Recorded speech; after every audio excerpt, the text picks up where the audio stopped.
Hello दोस्तों, कैसे हो आप। हम आपके लिए एक बहुत बड़ी ज्ञान की बात लेकर आए हैं जिससे कि आपका दिमाग पूरा खुल जाएगा और आप सोचने पे मजबूर हो जाएंगे, क्या ये सत्य है। अगर आपको लगे कि मैं सत्य कह रहा हूँ तो हमारे चैनल को सब्सक्राइब करें और दोस्तों के साथ शेयर ज़रूर करें और हमें अपनी राय ज़रूर भेजें जिससे कि हमारा हौसला बढ़े और भी मैं ऐसी अच्छी अच्छी बातें आपके लिए लेकर आऊँ। तो आइए चलते हैं बहुत बड़ी ज्ञान की बात आपके लिए बताने के लिए। हमारे देश में आज के टाइम में इतने डिवोर्स के केस क्यों बढ़ रहे हैं, इसका मुख्य कारण क्या है? कभी सोचा है आपने? नहीं सोचा तो आज सुनिए। मुख्य कारण है अल्ट्रासाउंड की मशीन, जो कि हमारे देश में 1980 में स्टार्ट हुई। उसके बाद क्या हुआ, हमारी बेटियों की जन्म दर वो कम होती चली गई। कारण क्या हुआ? सबको बेटे पसंद थे, बेटियां पसंद नहीं थी। ज़रा सोचिए, जिस बच्चे का जन्म 2085-87 में हुआ, 100 में से 50% आज भी कुंवारे हैं। कारण क्या है? सोचा है? कारण, सबसे बड़ा मुख्य कारण है बेटियां, क्योंकि बेटियों की जन्म दरें हमने घटा दी। हमारे शास्त्रों में एक बात लिखी हुई है कि जहाँ कहीं बेटा जन्म लेता है तो दूसरी जगह उसकी अर्धांगिनी भी जन्म लेती है। मगर हमने बेटे को तो रख लिया, मगर बेटी को हमने तो त्याग दिया। जिसका मुख्य कारण क्या हुआ कि हमारे बेटे के लिए बेटियां मिलनी बंद हो गई। अब क्या करें? बेटियों की शादी के लिए हमने जो भी मिली लड़की, जहाँ भी, जिस बिरादरी से, जिस कास्ट से, जिस तो धर्म से, हमने उनसे उनकी शादियाँ करवा दी। मगर वो शादियाँ ज़्यादा दिन चली नहीं, किसी न किसी बात पे झगड़े होते गए और झगड़े होने की वजह से वो या तो शादियाँ टूट गई या वो डिवोर्स हो गए। क्या कारण हुआ? पहले के टाइम में, आज से पहले, आज से 30 साल 35 साल पहले 32 गण मिलाए जाते थे और साथ में 5 गोत्र मिलते थे। क्या आज के टाइम में ये सब हो रहा है? आज के टाइम में लोगों की एक ही सोच है, बस हमारे बच्चे की शादी होनी चाहिए और कुछ नहीं। कैसे होगी शादी? क्या आपने बेटी को रोका? अपनी बेटी को बचाया? अगर आपने बेटी को नहीं बचाया तो आप अपने बेटे का जीवन सफल कैसे देख सकते हो? सबसे बड़े मुख्य कारण हम और आप हैं। जबकि 35 साल 30 साल पहले जिन लोगों के बच्चे हुए थे या हो रहे थे, उन्होंने बेटे को रखा, बेटी को त्याग दिया। क्यों? क्योंकि वो दहेज लेके जाएगी। मानसिकता हमारी सबकी खराब थी। बेटे को बचा लेंगे, बेटी को मार देंगे। तो अगर बेटी को मार देंगे तो आपके घर में बहू कहाँ से आएगी? तुम्हारी माँ भी तो, हमारी सबकी माँ भी तो एक किसी की बेटी थी, उसके बाद बहू बनी, उसके बाद माँ बनी, उसके बाद दादी बनी, फिर तो परदादी बनी, तभी तो संसार चला। हमने जब बेटियों को मारा तो हमने विधि के विधान, परम पिता यो ब्रह्मा का विधान हमने बदल दिया, जिस वजह से हमारा जीवन ही बर्बाद होता चला गया। हमारे शास्त्रों में लिखा हुआ है, इस बात का क्लियर वर्णन है। बेटा जन्म लेता है तो उसकी अर्धांगिनी भी कहीं जन्म लेती है, मगर हमने बेटा रखा, बेटियों को त्याग दिया। दिमाग से सोचो, क्या हमने ये सही किया? एक एक राज्य में, एक खबर मैंने पढ़ी थी 5-6 साल पहले, एक राज्य में जिसमें कि सन 90 से 95 तक 5 करोड़ बेटियां मारी गई माँ की कोख में। ज़रा सोचो, हमारे देश में एक साल में 1 करोड़ बच्चे पैदा होते हैं। 1 करोड़ बच्चे में से कम 45% बेटियां होती हैं। जनसंख्या 140 करोड़ हो गई, मगर दिमाग किसी ने नहीं सोचा कि हमने अपने देश के लिए क्या सही किया, क्या खराब किया। रेप क्यों बढ़े? इसी कारण बढ़े। कुछ राज्य ऐसे हैं आज भी जिसमें कि 45-45 साल के बेटे की उम्र हो चुकी है, मगर उनकी शादियां नहीं हो रही है। क्यों? एजुकेशन मुख्य कारण नहीं है, धन दौलत मुख्य कारण नहीं है। आज से 40 साल पहले जिनके पास धन दौलत नहीं होती थी या एजुकेशन नहीं होती थी, उनकी भी शादियां होती थी। ये कारण नहीं है। कारण सबसे बड़ा ये है बेटियों की कमी। हर इंसान ये सोचने लग गया हमारे पास एक ही बेटी है, इसके लिए अच्छा वो भरा पूरा परिवार देखें, धन दौलत वाला देखें। गरीब के घर में कौन बेटियां भी आएगा? जो कम पढ़ा लिखा है उसके घर में कौन बेटियां भी आएगा?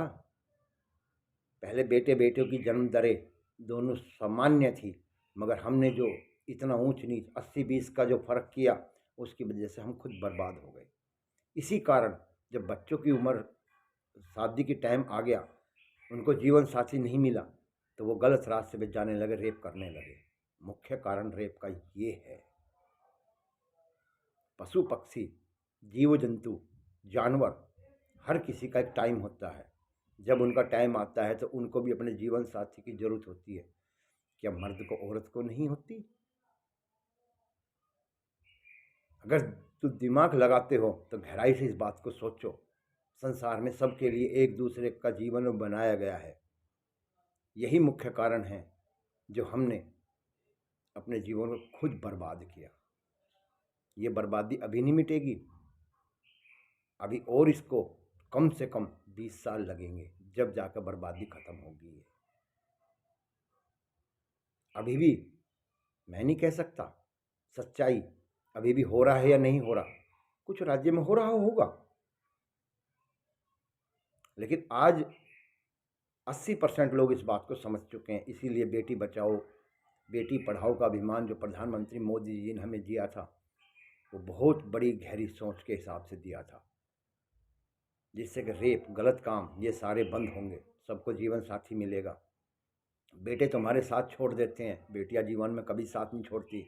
वो बुढ़ापे तक, माँ बाप जब तक मरने का टाइम नहीं होता तब तक उनको प्यार करती है, लाड करती है, उनसे उनको हमेशा याद करती है। क्या बेटे याद करते हैं? बेटे का नाम धन दौलत करा कर देखो, आपको 6 महीने के अंदर आश्रम में भेज देंगे, खाने पीने तुम्हें देंगे नहीं। और तुमने अपनी वाइफ से अगर कुछ कह दिया तो बेटे तुम्हें क्या बोलेंगे कि निकल जाओ घर से बाहर, अपनी माँ को अपना आप संभाल लेंगे। अगर बेटियां होती तो क्या बाप के लिए ये कह पाती कि निकल जाओ घर के बाहर, अपने माँ बाप को अपने आप देख लेंगे हम? कभी नहीं कहती, क्योंकि बेटियां बाप से प्यार करती है, बेटे कम प्यार करते हैं, क्योंकि बेटियां का दिल प्यारा, निर्मल होता है, कि साफ सुथरा होता है। बेटे कठोर होते हैं, इनका दिल साफ नहीं होता। 100 में से 5% ही होते हैं जिनका दिल कि साफ प्यारा होता है, जो अपने माँ बाप से किसी भी कंडीशन में, कैसे भी हालात हो, ये बराबर प्यार करें। 95% बेटे प्यार नहीं करते। बेटी अपने माँ बाप की इज्जत के बारे में 10 बार सोचती है, बेटा एक बार भी नहीं सोचता कि मैं जो गलत काम कर रहा हूँ इससे मेरे माँ बाप की इज्जत पे क्या ये फर्क आएगा। हम गण मिलाते हैं उनके भविष्य के लिए। रामचंद्र जी के, श्री कृष्ण जी के भी गण मिले, उनकी शादियाँ अच्छी चली। क्या हमारी चली है किसी की? नहीं चली, कुछ ना कुछ कमियां रह जाती है, इसलिए वो रिश्ते टूट जाते हैं। वो लड़की भी ज़िंदगी बर्बाद होती है, वो लड़के की भी ज़िंदगी बर्बाद होती है। मेन कारण है ये अल्ट्रासाउंड की मशीन जो सन 1980 में भारत में आई, जिसमें कि हमने ये देखा पेट के ऊपर मशीन को घुमा के, केमिकल लगा के कि बेटा है या बेटी है। आज अपनी बर्बादी के कारण हम खुद हैं, कोई और नहीं है। हमारे शास्त्र जो हजारों लाखों साल ये पुराने हैं, जिनको भगवान ने खुद लिखा है, जिस तरह भगवत गीता श्री गणेश जी ने लिखी थी और श्री व्यास जी ने उनको सुनाया था। गणेश जी ने ये कहा गया था, ना वाणी रुकनी चाहिए, ना साई खत्म होनी चाहिए। मगर व्यास जी लिखते हुए सो गए थे, लेकिन गणेश जी उनको भी पूरी करके चले गए। जो शास्त्रों में बातें लिखी हुई हैं वो बेकार नहीं है, बहुत गहरी बातें हैं। हम अपने धर्म से, शास्त्रों से सबसे दूर होते जा रहे हैं। माँ बाप के पैर कोई नहीं छूते। माँ बाप के पैर छूने का क्या अर्थ है, किसी को पता है? सारी माँ बाप के पैरों में जब सोते हैं रात को, सारी ऊर्जा उनके पैरों में, हाथों में आती है, शरीर की भगवान जो उन्हें देते हैं। जब बच्चे पैर छूते हैं तो वो आशीर्वाद देते हैं, बेटा सदा सुखी रहो। तो वो सारी ऊर्जा हाथ के माध्यम से माँ बेटे के शरीर में जाती है। जिससे कि उसका जीवन उज्जवल होता है। सोचा है कभी इस बात को? आज हम उठते ही मोबाइल फ़ोन को देखते हैं, बैटरियाँ कितनी हैं। सूर्य को अर्घ देते हैं कोई? कोई नहीं देता। 5% 10% लोग होंगे जो सूर्य को अर्घ देते हैं। सूर्य देव ऊर्जा है हमारे शरीर की। जब हम तो जल अर्पण करते हैं तो उनमें से जो किरणें हमारे शरीर में आती है, हमारे सारे रोग को निरोग करती है। सोचा है कभी? हमारे 26 ऐसे महापाप हैं जो गरुड़ पुराण में लिखे गए हैं, वो महापाप है। उनमें सबसे बड़ा महापाप ये भी है कि अगर कोई भी इंसान परमपिता या ब्रह्मा जिसका भाग्य लिख के माँ की कोख में भेजता है बेटी को या बेटे को, अगर उनका वो गर्भपात कराते हैं तो परमपिता यो ब्रह्मा हमें एक जन्म नहीं, हजारों जन्म नहीं, लाखों जन्म नहीं, हम चाहे तो करोड़ जन्म ले लें, मगर वो पाप हमारे खत्म नहीं होते। जीवन में हम ऐसे ही रोते हैं। लोग कहते हैं कि पापी आजकल आदमी आगे बढ़ रहा है और जो शरीफ आदमी पीछे हट रहा है। ये हमारी सोच है। पापी आदमी को भी अपने कर्म यहीं भुगतने हैं। स्वर्ग नरक कहीं और नहीं, यहीं पृथ्वी पर है। बहस करते हैं कुछ लोग, नहीं वहाँ भुगतने पड़ते हैं। पापी लोग आजीवन हमेशा खुश रहते हैं। भैया पापी लोग, अधर्म करने वाले, भ्रष्टाचारी लोग कभी खुश नहीं रहते। जीवन में एक टाइम ऐसा आता है उनको पैरालाइज होता है, हार्ट अटैक होता है, ये ब्रेन ट्यूमर होता है, शरीर में कोई कैंसर होता है, लीवर खराब होता है, किडनियाँ खराब होती है। क्या है ये? क्या खान पान है? नहीं, ये उनके कर्म हैं। भगवान श्री कृष्ण ने भगवत गीता में कहा है अर्जुन से, तू कर्म कर, तुम्हें चिंता करने की जरूरत नहीं है। तुम जो भी कर्म करोगे उसका फल मैं ही तुम्हें दूंगा, क्योंकि तुमने लास्ट में कर्म करने के बाद मेरे पास ही आना है। क्या हमने अपने कर्म अच्छे किए? सोचो, हमने अच्छे कर्म किए? नहीं किए। दुख का कारण क्या है? दूसरों का दिखावा। अगर आप दिखावा करते हो आप कभी सुखी नहीं रह सकते।